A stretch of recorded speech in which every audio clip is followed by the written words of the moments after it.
Thank you, Sue.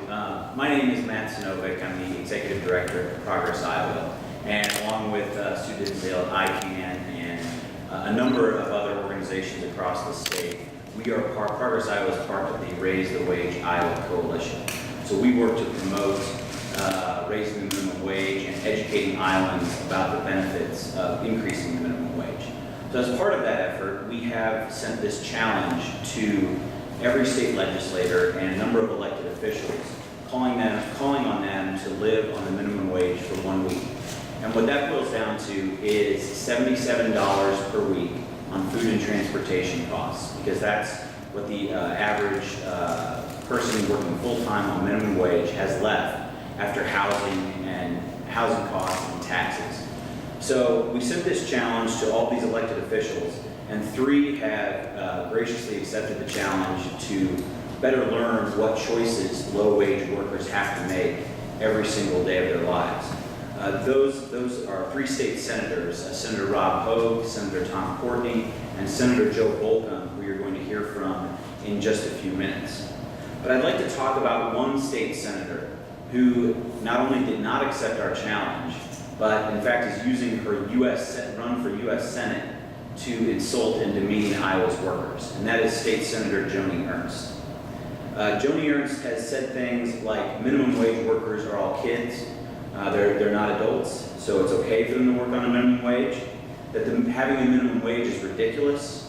She's called for abolishing the minimum wage, and just yesterday she again reiterated her position that $7.25 an hour is enough for Iowa workers.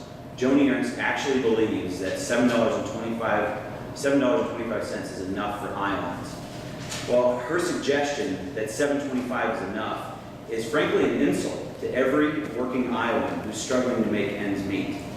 Joni Ernst just doesn't get it. Middle-class families are struggling every single day because the rules of our economy are stacked in favor of the extremely wealthy. People's paychecks just aren't keeping up with expenses.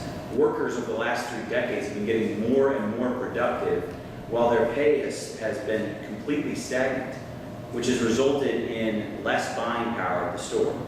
What we're calling for is a raise in the minimum wage, which will put more money in workers' pockets, creating more customers for businesses, particularly small businesses, which then in turn would create more and better paying jobs. Just to refute some of the claims that Senator Ernst has made, first, the Iowa Policy Project reports that, or shows that 4 out of 5 low-wage workers are actually over the age of 20.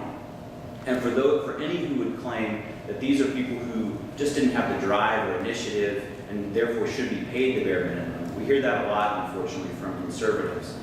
40%, more than 40% of low-wage workers have actually been to college. So these are not high school kids. These are not people who aren't making the right choices. These are people who unfortunately are being left behind because our economy is tilted toward the extremely wealthy. So the last stat I want to leave you with is that 300,000 Iowans will get a boost in their pay if we raise the minimum wage. That's 300,000 Iowans with more money in their pocket, 300,000 Iowans who are working hard and deserve a fair shot. And that's 300,000 more Iowans who will go into restaurants, businesses, stores all across our state and help boost our economy.